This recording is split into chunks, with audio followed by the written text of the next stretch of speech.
Assalamualaikum warahmatullahi wabarakatuh. Eh, izin saya menjelaskan tentang kajian saya. Perkenalkan, nama saya Muhammad Faisal Dapi. Saya berasal dari Universitas Islam Negeri Sultan Syarif Qasim Riau.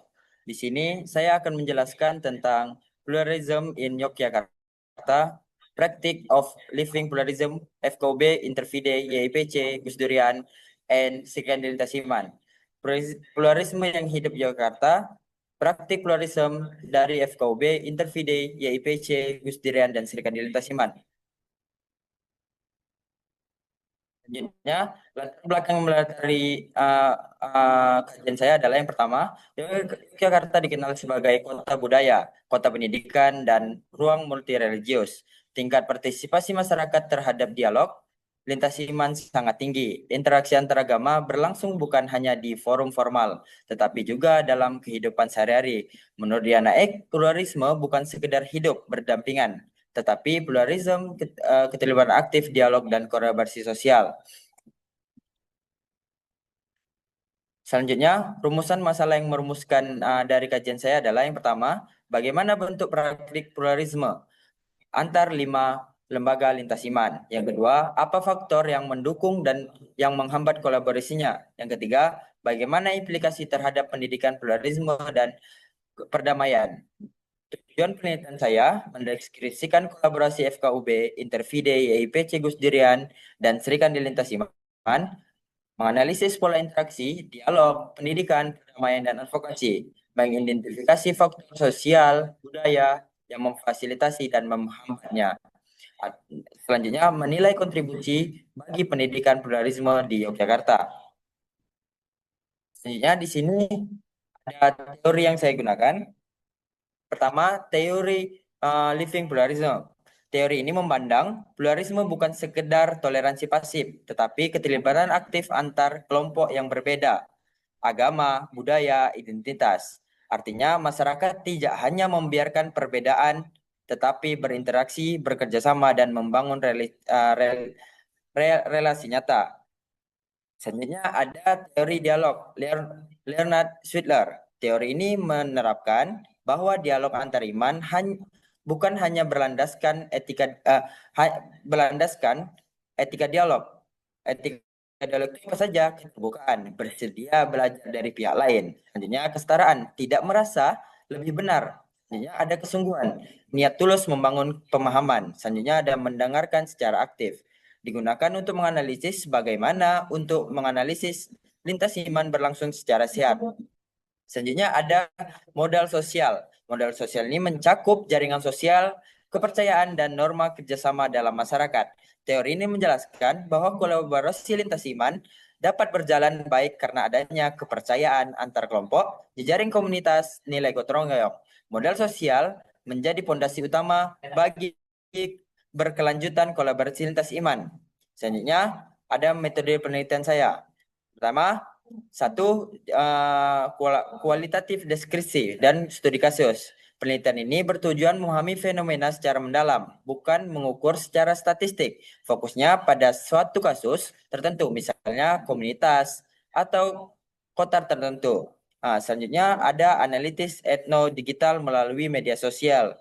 Nah, data dikumpulkan dari aktivitas digital, seperti unggahan, komentar, dokumentasi kegiatan, dan narasi di media sosial. Selanjutnya ada teknik analisis data Mills dan Huberman, terdiri dari reduksi data, penyajian data, dan penarikan kesimpulan.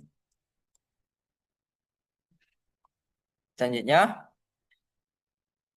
di sini ada 3 dimensi kolaborasi.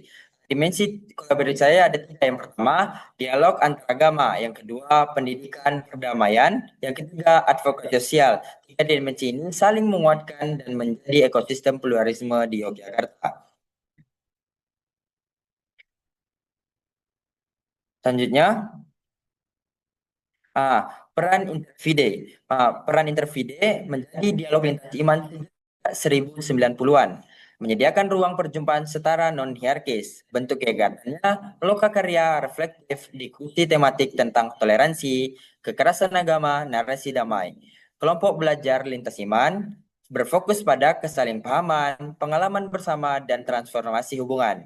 Selanjutnya ada peran YPC dan Guru Durian. YPC ini adalah Young Interfaith Peacemaker Community, berfokus pada generasi muda, metode experiential learning, role play, simulasi konflik, refleksi, ritual. Selanjutnya, Guru Durian berperan pada dialog berbasis nilai kemanusiaan universal. Gus Dur menekankan conversation, equality, justice, dan keberpihakan pada rentan. Aktivitas mereka seperti dan kebinekaan, forum komunitas, sekolah perdamaian. Selanjutnya ada peran FKUB.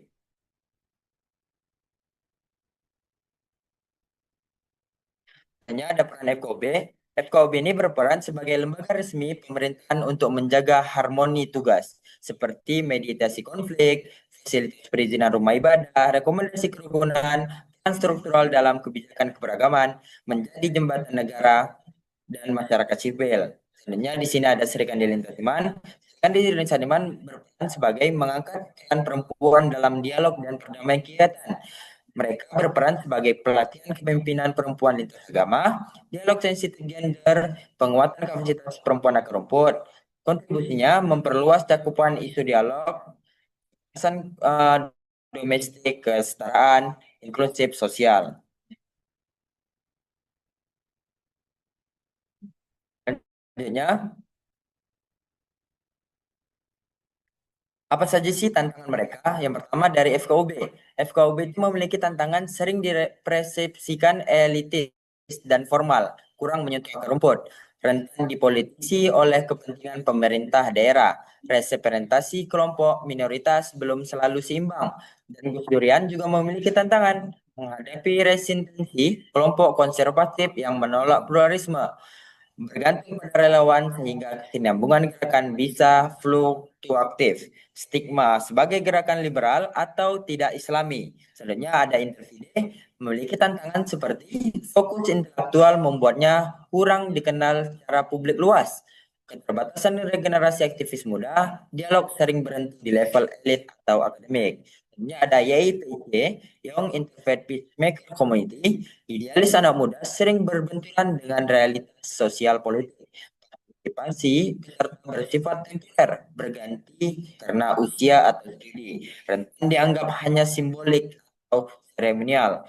Sedangkan di lintas iman memiliki tantangan berperan perempuan masih sering dimarginalkan dalam ruang publik. Beban ganda, domestik, dan sosial membatasi partisipasi, kurangnya dukungan struktural dan pendanaan. Tentu dari tantangan mereka, mereka memiliki beberapa juga peluangnya. Memiliki seperti FKUB memiliki legitimasi hukum dan institusional yang kuat, mampu menjadi jembatan resmi antara negara dan komunitas agama, berpotensi memperluas peran dari mediasi konflik. Selanjutnya ada Gus Durian. Gus Durian memiliki peluang seperti memiliki basis moral dan simbolik yang kuat. Selanjutnya ada jaringan komunitas luas hingga tingkat lokal, efektif dalam aksi kemanusiaan lintas iman, bukan sekedar wacana. Selanjutnya ada individu yang memiliki peluang seperti kuat dalam produksi wacana kritis dan kajian lintas iman, berperan sebagai ruang refleksi mendalam tentang pluralisme, potensial menjadi rujukan kebijakan dan pendidikan toleransi. Selanjutnya, YPC memiliki peluang seperti efektif membangun persahabatan lintas iman sejak dini. Pendekatannya narasi personal dan dialog empatik sangat kuat, menyiapkan kader perdamaian jangka panjang. Kandil Investasiman berpeluang perempuan memiliki modal empati dan ketahanan sosial tinggi, efektif dalam pendekatan komunitas dan resolusi konflik berbasis keluarga, menguatkan perspektif keadilan gender dalam dialog lintas iman.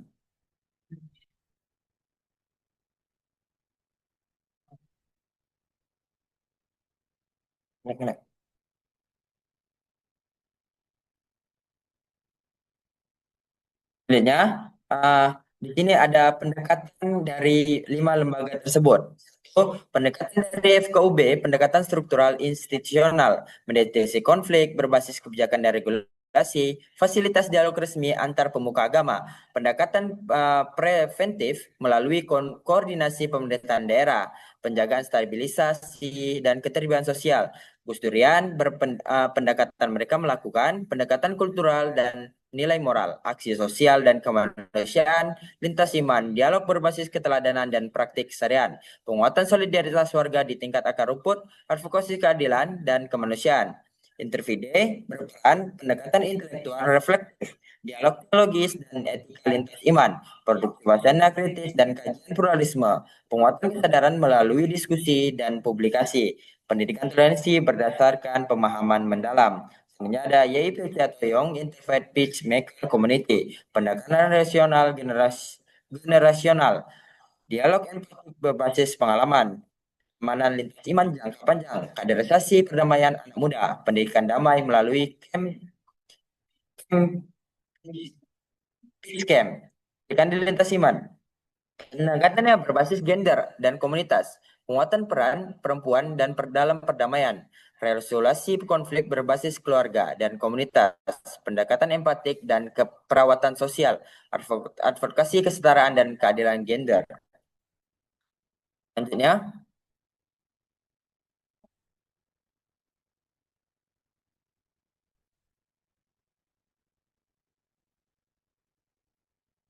di sini ada pendidikan perdamaian, advokasi sosial, dan faktor kolaborasi. Pendidikan perdamaian seperti PIPCAM YIPC, pertumbuhan dan hidup bersama pemuda lintas iman untuk membangun empati.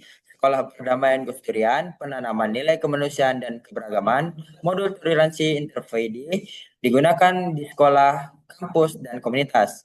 Sedangkan di lintas iman, pemberdayaan perempuan sebagai agen perdamaian di keluarga dan masyarakat. Pendidikan berbasis pengalaman langsung bukan sekedar teori. Efektivitas pendidikan perdamaian mengurangi prasangka seperti konteks, hipotesis, Alport.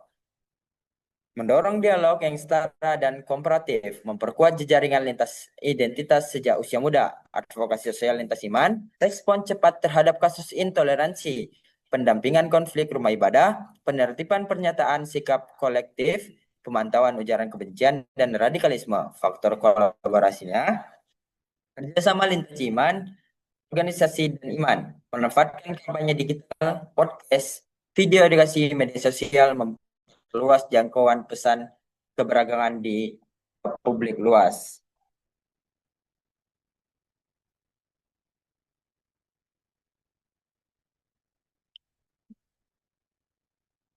Selanjutnya, faktor pendukung dan hambatan dan implikasi pendidikannya. Faktor pendukungnya, tingginya modal sosial masyarakat, kepercayaan, gotong royong dan musyawarah. Budaya lokal Jawa yang mendukung dialog dan harmoni sosial. Dukungan universitas dan akademisi dalam membuka ruang dialog. Sejarah panjang interaksi lintas iman di Yogyakarta juga mendukung pluralisme di Yogyakarta. Jaringan komunitas lintas iman yang mapan dan saling terhubung. Hambatannya, penolakan dari kelompok konservatif dan eksklusif, politisi, agama dalam ruang publik, keterbatasan perdamaian dan sumber daya, resistensi sebagian tokoh agama terhadap kerjasama lintas iman. Selanjutnya, implikasi pada pendidikan, ada pendidikan pembelajaran lintas iman berbasis pengalaman langsung, integrasi keterampilan dialog dan empati dalam kurikulum penguatan pendidikan perdamaian di sekolah dan kampus, kolaborasi antara institusi pendidikan dan komunitas lintas iman, penguatan pemahaman pluralisme secara praktis dan kontekstual. Selanjutnya, ada kesimpulan saya.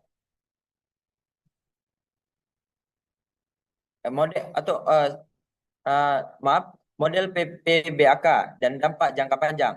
Model pendidikan pluralisme berbasis kolaborasi komunitas, perjumpaan lintas iman yang terstruktur dan berkelanjutan, dialog berbasis nilai kemanusiaan dan kesetaraan, aksi sosial kolaboratif lintas komunitas, reflektif kritis atas pengalaman keberagaman Dampak jangka panjangnya berkurangnya prasangka berantar agama, muncul generasi muda sebagai peace builder, meningkatkan ketahanan masyarakat terhadap konflik identitas, tumbuh budaya dialog sebagai norma sosial, menguatnya jejaring lintas iman dalam merespon isu intoleransi.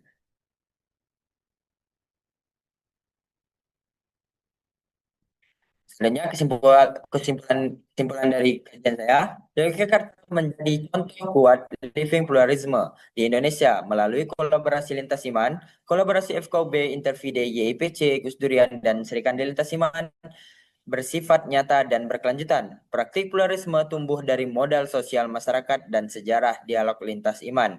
Dialog antara agama berfungsi sebagai ruang perjumpaan inklusif yang membangun kepercayaan, pendidikan, perdamaian efektif, menanamkan nilai pluralisme sejak usia muda. Advokasi sosial memperkuat merespon kolektif terhadap intoleransi dan konflik identitas.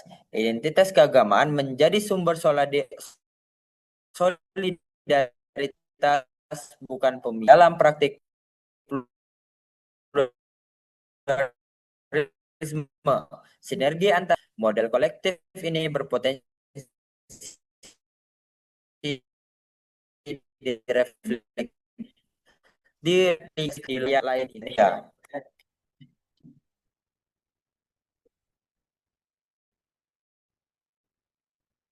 Dan mohon maaf atas kesalahan saya. Wabillahi taufiq wal hidayah. Wassalamualaikum warahmatullahi wabarakatuh.